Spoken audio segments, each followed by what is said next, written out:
All right, Thursday of the first week that we've hived the beeves. We just had a rainstorm and electrical storm that started about yesterday at 2 in the afternoon or so, and it's continued straight on through the night. And so the ladies over here in Team Blue have been holed up for a while.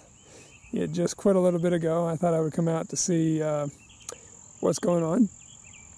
And they're already busy flying, as usual, doing their thing. And I didn't want to show, came out here real quick and saw there's a lot of pollen going in right there. Wanted to show these ladies feeding over here on their feeder. There they are. So far, not a lot of activity right outside the hive.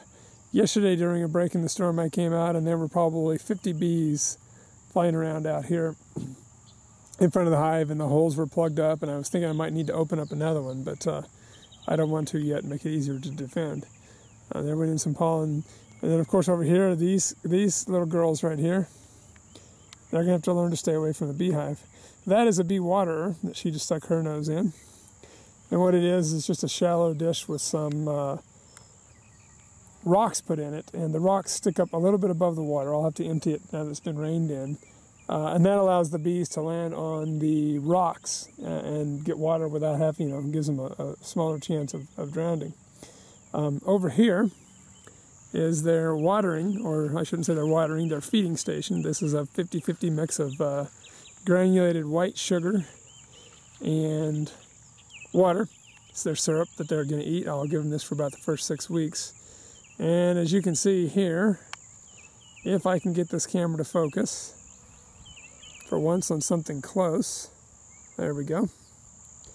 There's a lot of them on it, and it's now out of focus again.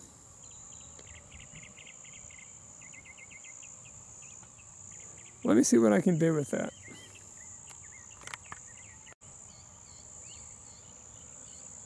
There they are. I'm not sure why they do this, but they tend to hang on in a clump on the bottom of the feeder. There's holes all over this. I mean, it goes all the way from over to here. And there's probably 15, 20 holes in there. And they all will get in a clump and hang on to each other and feed. But I have been over here, and at times that's really all there is here. It's just a mess of bees drinking that water. And then we have over here on the fence post off to my right, this is Dazzle. And she likes to hang around the bees. She was jumping actually up on the hive the other day.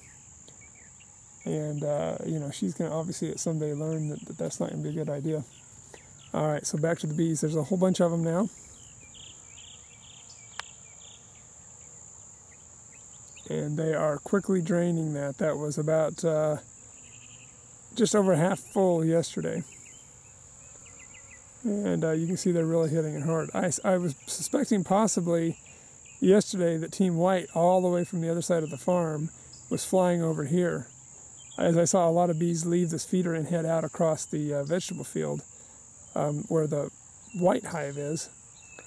But I'm not really sure. Team White hasn't really hit their feeder that well. I thought I'd run and check on them real quick and see. But I wonder if they're coming over here hitting this one. I've actually put theirs above and behind their hive. And I do remember watching somebody's YouTube video, and thanks for all the people that do all these informative videos, that if you put, it's much better to put it in front of the hive. They kind of tend to fly out of the hive front and see things in front of them, and then they get high in the air as in altitude, and they'll find food that way. So it could be that they're just not seeing that particular feeder over there, and I might need to adjust where it is. Have to focus that way to get this thing to work. There they are, feeding away.